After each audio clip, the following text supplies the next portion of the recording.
Hello! Alors dans cette vidéo, j'ai envie de vous parler d'un Korean drama de 8 épisodes qui fut une très belle découverte que j'ai fini très récemment. Il s'agit de It's Okay to be Sensitive 2020. Je pense que c'est un drama qui a été tourné en 2020, mais je ne suis tombée dessus que récemment et j'ai vraiment adoré. J'ai adoré, je ne vais pas vous dire à quel point. Et si je dois lui donner une note sur 10, je lui donnerai la note de 8 sur 10. Allez, je vous dis tout ce que j'ai aimé ou pas dans cette histoire. Mais ce sera plus que j'ai aimé parce que finalement, j'ai pas détesté du tout. J'ai rien détesté en fait dans l'histoire. Alors, l'histoire en question, en fait, c'est une bande d'amis qui se retrouvent souvent dans l'appartement de l'une des leurs. Ils se font des repas, ils se prennent des boissons, ils boivent, ils chattent, ils rigolent, et ils parlent entre eux. Et ce qui est intéressant, c'est qu'ils parlent de beaucoup de sujets qui sont hyper actuels. Alors, ce que j'ai aimé déjà dans ce drama-là, sur le côté, comme je l'ai dit, encore très actuel. De base, en fait, il y a l'histoire principale finalement, c'est l'histoire d'une des personnes, enfin d'une des amies, d'une des filles du groupe d'amis finalement qui est une idol trainée qui a subi un traumatisme parce qu'elle a eu un scandale qui n'était même pas dû à son fait en fait. Un scandale lui est tombé dessus et elle n'a pas pu se défendre et sincèrement, comme cela se passe souvent en Corée quand il y a un scandale, les fans, ils y mettent de l'heure et finalement ils foutent la pagaille dans la vie de la personne qui est concernée par le scandale alors qu'elle n'était même pas fautive en vrai.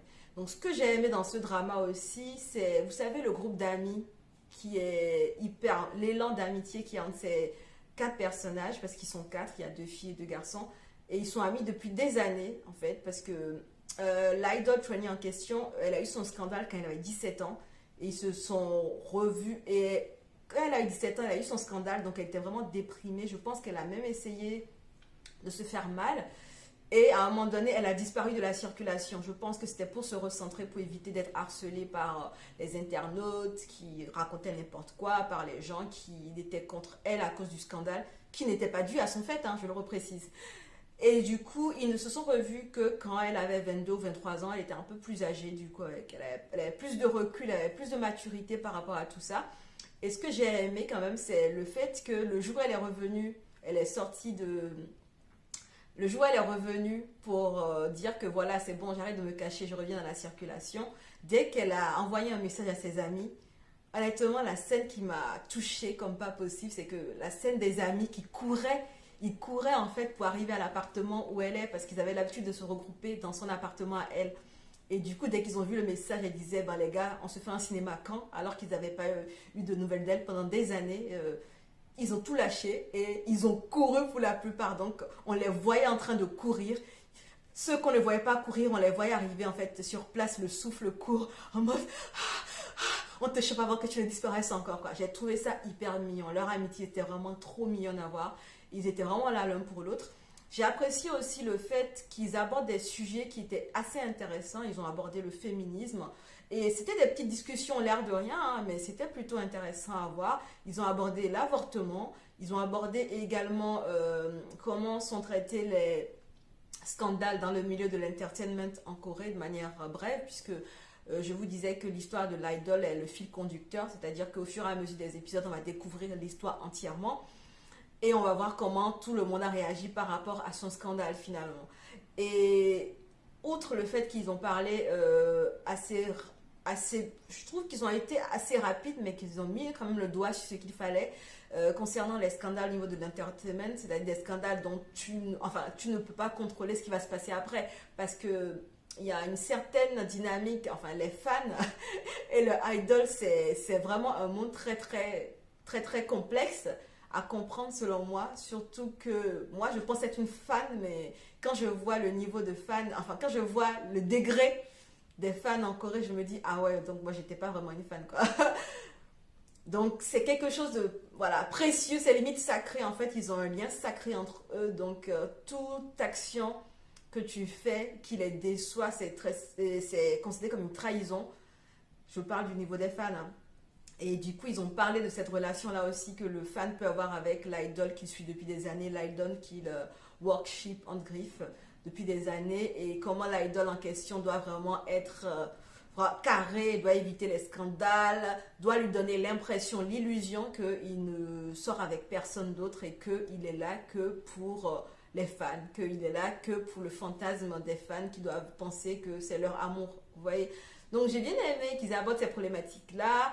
Et honnêtement, ils les abordent de manière chill, quoi, entre potes. Chacun, on lance un sujet sur la table, c'est-à-dire qu'on se retrouve dans l'appartement de l'idole le soir. Et puis il y a un sujet qui a touché l'une des personnes dans la journée. Par exemple, il y a une des personnes qui allait faire des dates et on lui disait, est-ce que tu es féministe? Et elle ne savait pas quoi répondre. Elle a dit non la première fois. Donc elle rentre le soir au niveau de l'appartement de l'idol et ils en parlent à quatre en mode, elle dit, mais est-ce qu'il faut dire que je suis féministe ou pas? C'est quoi être féministe? Et j'ai aimé comment ils ont abordé la question de manière très innocente en fait. Et j'ai aimé la conclusion et c'est comme ça qu'ils lancent tous les sujets qui les intéressent. J'ai aimé la partie de l'avortement aussi par rapport aux responsabilités. Est-ce qu'un homme qui parle d'avortement, est-ce qu'il est considéré comme irresponsable alors que quand c'est la fille qui en parle, c'est normal? J'ai aimé comment sont abordées ces problématiques-là. Et j'ai aimé en fait qu'ils aient pris le temps d'en parler parce que je me dis, ça n'a pas été évident, je suppose, de faire un drama pareil. Parce que vous savez, la Corée, je vois pas souvent des dramas comme ça qui parlent de sujets aussi actuels et qui sont portés par des jeunes en fait. Ils avaient moins de 25 ans dans la série et ils abordaient déjà tout ça.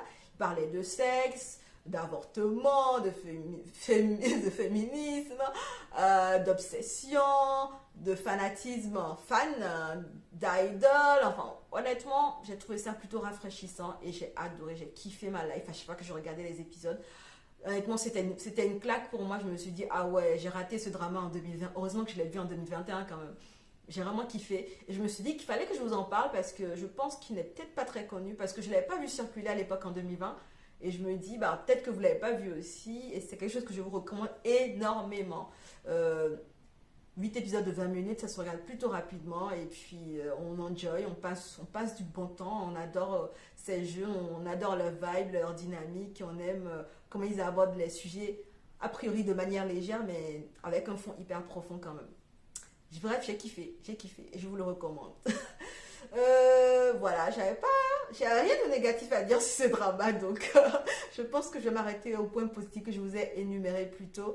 Et on se dit à bientôt dans une prochaine vidéo. En attendant, prenez soin de vous. Ciao!